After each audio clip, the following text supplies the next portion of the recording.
Hello guys, good morning. Welcome back to my YouTube channel. ಹೇಗಿದ್ದೀರಾ ಎಲ್ಲರೂ? I hope ನೀವೆಲ್ಲರೂ ಚೆನ್ನಾಗಿದ್ದೀರಾ ಅಂತ ಅಂದ್ಕೊಳ್ತಿದ್ದೆ. ಸೊ ಇಲ್ಲಿ ನೋಡಿ, ನನ್ನ ಜೊತೆಯಲ್ಲಿರೋಳು ನನ್ನ SSLC ಫ್ರೆಂಡ್ ರಾಜೇಶ್ವರಿ. ಸೊ ನಾವಿಬ್ಬರು ಹಾಗೆ ಇನ್ನಿಬ್ಬರು ಬರಲಿಕ್ಕಿದ್ದಾರೆ. ನಾವೆಲ್ಲ ಇವತ್ತು ಮದುವೆಗೆ ಹೋಗೋರಿದ್ದೇವೆ. ಫ್ರೆಂಡ್ನ ಮದುವೆ ಅಂತ ಹೇಳುವಾಗ ಖಾಲಿ ಕೈಯಲ್ಲಿ ಹೋಗ್ಲಿಕ್ಕಾಗ್ತದ.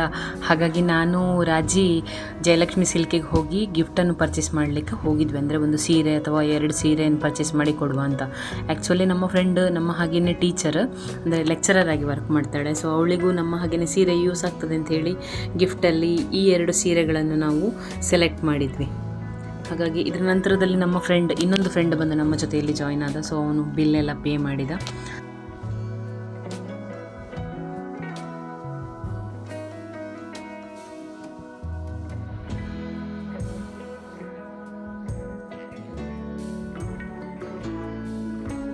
ಈಗ ಆಲ್ರೆಡಿ ನಾವು 3 ಜನ ಸಿಕ್ಕಿಯಾಗಿತ್ತು.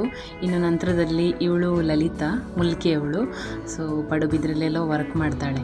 ಹಾಗೆ ಇವಳು ಕೂಡ ನಮ್ಮ ಜೊತೆ ಜಾಯ್ನ್ ಆದಳು. ಸೊ ಇನ್ನು ನಾವು 4 ಮಂದಿ ಉಪ್ಪಿನಂಗಡಿ ಕೊಯ್ಲಕ್ಕೆ ಹೋಗೋರಿದ್ವಿ. ಸೊ ಕೊಯ್ಲದಲ್ಲಿ ರಿಸೆಪ್ಷನ್ ಫಂಕ್ಷನ್ ಇತ್ತು. ಹಾಗಾಗಿ ನಾವು ಉಪ್ಪಿನಂಗಡಿಗೆ ಕಾರಲ್ಲಿ ಹೊರಟಿದ್ವಿ.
ನಾವಿಲ್ಲಿ ಕೊಯ್ಲ ರೀಚ್ ಆಗಿದ್ವಿ. ಹಾಗೆ ಇಲ್ಲೊಂದು ಕಡೆ ಕಬ್ಬಿನ ಜ್ಯೂಸ್ ಇದು ಶಾಪ್ ಇತ್ತು.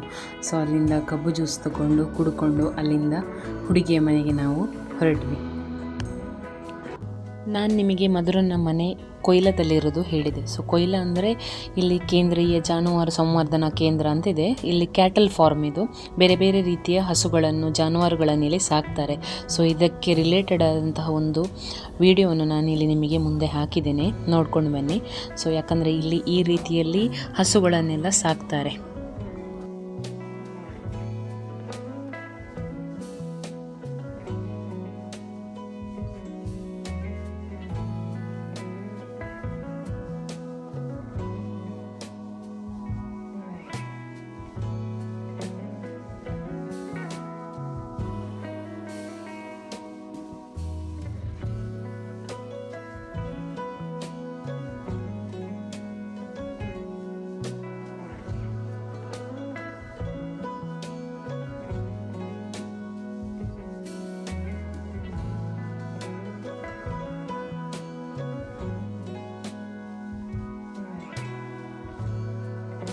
ನಾವಿಲ್ಲಿ ಮಧುರನ ಮನೆಗೆ ರೀಚ್ ಆಗಿದ್ವಿ. ಹಾಗೆ ನಮ್ಮ ಇನ್ನೊಂದು ಫ್ರೆಂಡ್ SSLCಯ ಫ್ರೆಂಡ್ ಸಿಕ್ಕಿದ್ಲು. ಸೊ ಸಂಪ್ರೀತ ಅಂತ ಅವಳ ಹೆಸರು. ಸೊ ಅವಳು ನಾವೆಲ್ಲ ಸೇರಿ ಒಟ್ಟಿಗೆ ಗಿಫ್ಟ್ ಕೊಡ್ಲಿಕ್ಕೆ ಹೋಗೋರಿದ್ವಿ. ಇನ್ನು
ನಾವಿಲ್ಲಿ ರಿಸೆಪ್ಷನಲ್ಲಿ ಊಟ ಮುಗಿಸ್ಕೊಂಡ್ವಿ. ಇದು ವೆಜ್ ಥಾಲಿ.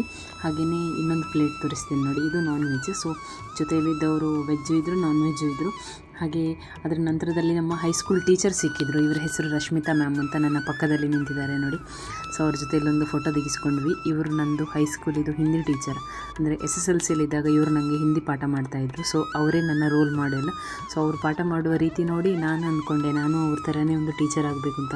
ಸೊ ಆ ಡ್ರೀಮ್ ಈಗ ಸಕ್ಸಸ್ ಆಗಿದೆ.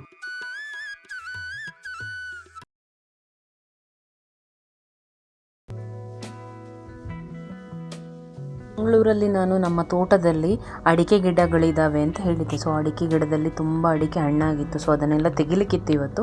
ಹಾಗಾಗಿ ಇಲ್ಲಿ ಗುಂಡು ಬೆಳಿಗ್ಗೆ ತೆಗಿತಾ ಇದ್ದರು. ಸೊ ಅವ್ರ ಜೊತೆ ಹೆಲ್ಪ್ ಮಾಡಲಿಕ್ಕೆ ನಾನು ಹೋಗಿದ್ದೆ.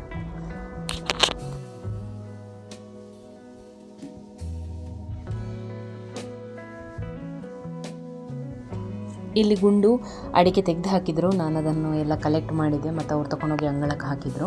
ಅದರ ನಂತರದಲ್ಲಿ ನಮ್ಮ ಮನೇಲಿ ಒಂದು ಪ್ಲ್ಯಾಂಟ್ ಇದೆ. ಸೊ ಅಲ್ಲೆಲ್ಲ ಬಿದ್ದದ್ದು ಕಾಣಿಸ್ತಾ ಇದೆ ನೋಡಿ.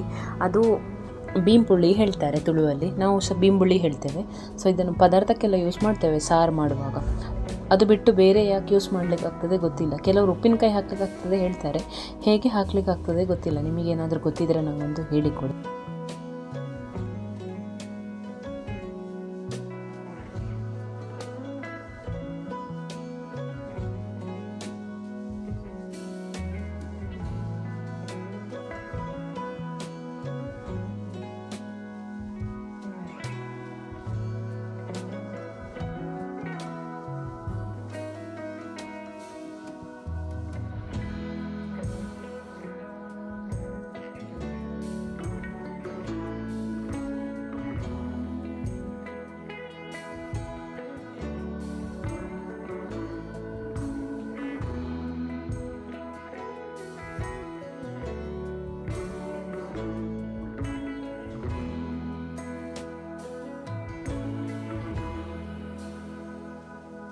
ಎಲ್ಲ ಅಡಿಕೆಯನ್ನು ಕಲೆಕ್ಟ್ ಮಾಡಿ ಇಲ್ಲಿ ಅಂಗಳದಲ್ಲಿ ತಂದು ಹಾಕಿ ಆಯಿತು. ಹಾಗಂತ ತುಂಬ ಅಡಿಕೆ ಆಗೋದಿಲ್ಲ, ಒಂದೂವರೆ ಬಟ್ಟಿಯಷ್ಟು ಅಡಿಕೆ ಆಗ್ತದೆ.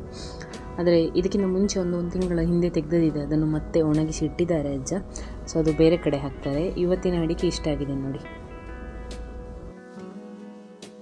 ಹಾಗೆ ನಮ್ಮ ಮನೆಯಲ್ಲಿ ಒಂದು ಅಂಬಡೆ ಮರ ಇದೆ. ಇದು ನಮ್ಮ ತೋಟದಲ್ಲಿರುವ ಮರ. ಸೊ ಇದರಲ್ಲಿ ತುಂಬ ಅಂಬಡೆ ಆಗ್ತದೆ. ಅಜ್ಜ ಇವತ್ತು ಅದರದ್ದು ತೆಗೆದು ಒಂದು ಪದಾರ್ಥ ಮಾಡಿಕೊಡು ಹೇಳಿದರು. ಹಾಗಾಗಿ ಕೆಲವು ಅಂಬಡೆಯನ್ನು ಕೊಯ್ದಿದ್ದೇನೆ ನಾನು. ಸೊ ಕೊಯ್ದದರ ಪದಾರ್ಥ ಕೂಡ ಮಾಡಿದ್ದೇನೆ. ಬಟ್ ಅದರದ್ದು ವಿಡಿಯೋ ಮಾಡಲಿಕ್ಕೆ ನನ್ನದು ಫೋನು ಸರಿ ಇರಲಿಲ್ಲ, ಹಾಗಾಗಿ ವಿಡಿಯೋ ಮಾಡಲಿಲ್ಲ.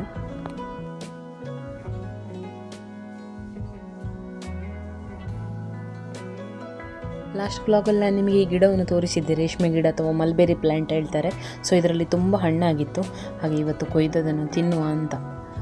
ಸೊ ಇವತ್ತು ಕೊಯ್ತಾ ಇದ್ದೇನೆ ನೋಡಿ ಎಷ್ಟು ಉಂಟು ಅಂತ, ತುಂಬ ಆಗಿದೆ.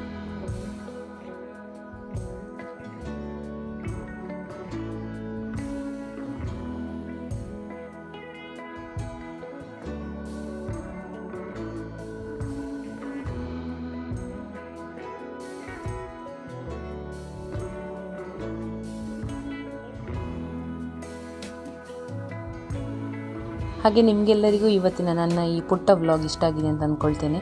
ಇಷ್ಟ ಆಗಿದ್ದರೆ ಲೈಕ್ ಮಾಡಿ, ಶೇರ್ ಮಾಡಿ, ಕಮೆಂಟ್ ಮಾಡಿ.